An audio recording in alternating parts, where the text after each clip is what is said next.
حسبي ربي جل الله ما في قلبي غير الله نور محمد صلى الله لا إله إلا الله حسبي ربي جل الله ما في Bismillahirrahmanirrahim.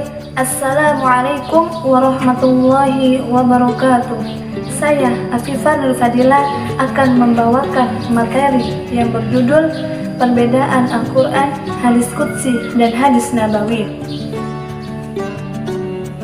Al-Quran menurut bahasa adalah bacaan atau yang dibaca. Al-Quran menurut istilah adalah wahyu Allah yang diturunkan Nabi Muhammad SAW melalui malaikat Jibril. Isi atau maknanya dan juga lafaznya berasal dari Allah Subhanahu wa Ta'ala. Para ulama menyebutkan definisi yang khusus bahwa Al-Quran adalah firman Allah yang diturunkan kepada Nabi Muhammad SAW melalui perantara malaikat Jibril yang pembacaannya menjadikan suatu ibadah. Maka kalam yang termaktub atau yang tertulis itu merupakan kelompok jenis yang termasuk seluruh jenis kalam yang menyandangkan kepada Allah sehingga menjadi kalamullah. Maka menunjukkan secara khusus bahwa Al-Quran adalah firman Allah. Allah menamai Al-Quran beberapa nama, yaitu yang pertama Al-Quran, yang kedua Al-Kitab, yang ketiga Al-Furqan, yang ketiga Al-Tanzil. Dan Allah melukiskan Al-Quran dengan banyak sifat, diantaranya yang pertama nur, yaitu cahaya, yang kedua mau'izah, yaitu nasihat, yang ketiga sifat, yaitu obat, yang keempat huda, yaitu petunjuk, yang kelima rahmah, yaitu rahmat, yang keenam mubin, yaitu yang menjelaskan, yang ketujuh mubarak, yaitu yang diberkati, yang kedelapan busyra, yaitu berita gembira, yang kesembilan aziz, yaitu yang mulia, yang kesepuluh majid, yaitu yang dihormati, dan yang terakhir nazir, pemberi peringat. Di sini juga saya akan menjelaskan perbedaan antara Al-Quran, Hadis Qudsi, dan Hadis Nabawi. Definisi Al-Quran telah dikemukakan di penjelasan sebelumnya. Untuk mengetahui perbedaan antara Al-Quran, Hadis Qudsi, dan Hadis Nabawi, maka di sini saya akan kemukakan dua hadis tersebut.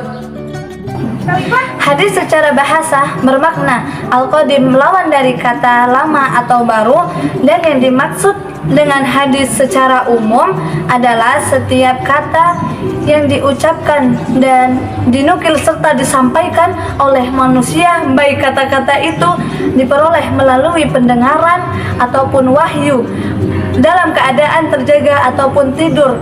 Dalam pengertian ini, Al-Quran juga bisa disebut hadis. Hadis Nabawi secara maknawi juga wahyu lafaz pun dari Rasulullah, tetapi kenapa tidak dinamakan sebagai hadis qudsi?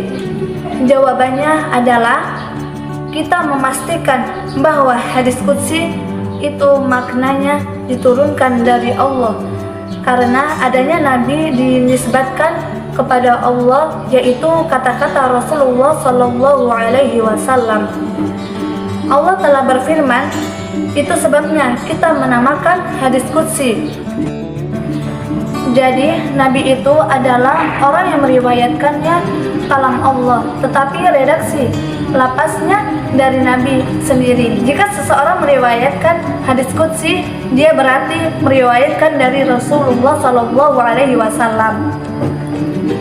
Yang dihisabkan kepada Allah apabila ada orang yang meriwayatkan hadis ini dari Rasulullah, berarti dia menyandarkan kepada Allah, maka hendaknya orang itu berkata Rasulullah Shallallahu Alaihi Wasallam, sebagaimana yang diriwayatkan dari Tuhannya Allah Azza wa Jalla. Berbeda dengan hadis nabawi, itu tidak pernah memuat. Nah, jadi masing-masing isinya disampaikan melalui wahyu dan juga mungkin disimpulkan melalui dengan izin jihad. Dari ketiga definisi ini, maka kita sudah bisa membedakan antara Al-Quran, hadis qudsi, dan hadis nabawi. Untuk memahami tiga hal ini, maka saya akan menyimpulkan tentang perbedaan dari ketiga hal ini. Dan ini poin pentingnya adalah yang pertama, isi makna dari lafaznya. Kedua, hal ini bersumber dari Allah, mutlak dari Allah. Yang kedua, hadis qudsi ini maknanya dari Allah, adapun lafaznya dari Nabi Muhammad SAW. Dan yang terakhir, hadis nabawi, isi dan maknanya berserta lafaznya semua bersumber dari Nabi Muhammad SAW.